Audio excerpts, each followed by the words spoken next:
မင်္ဂလာပါဒီညကိုအနားယူဖို့အချိန်လေးပေးတဲ့အတွက်ကျေးဇူးတင်ပါတယ်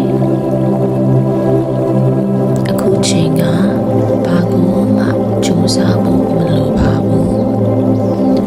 ဘာကိုမှဖြေရှင်းဖို့လည်းမလိုပါဘူးဒီအချိန်လေးမှာကိုအေးချမ်းချမ်းအနားယူဝင်ပေးလိုက်ပါ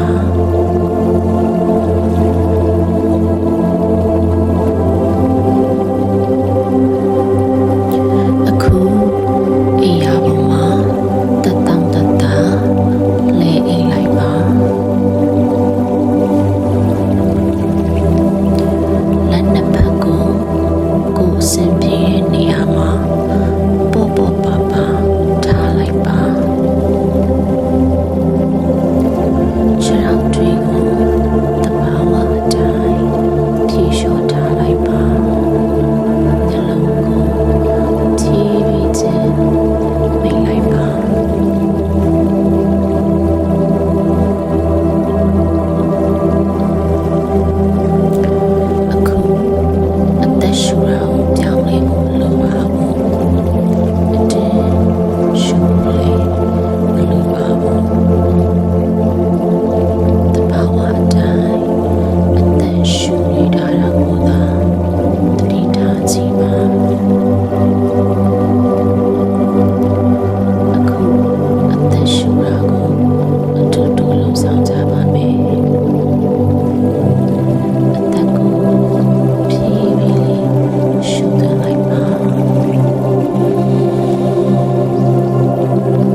ပုံပါလာတယ်မျက်နှာကကြွက်သားတယ်တဖြည်းဖြည်းဖြီးလျှော်လာတယ်မျက်နှာကကြွက်သားတယ်တဖြည်းဖြည်းဖြီးလျှော်လာတယ်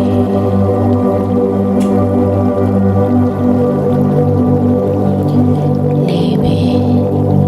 ရှင်ပန်းပိုင်းလက်တွေချောင်းတွေတကူလုံးအေးအေးချမ်းချမ်းအနားယူနေပါတယ်ရှုသွင်းမယ်ရှုထုတ်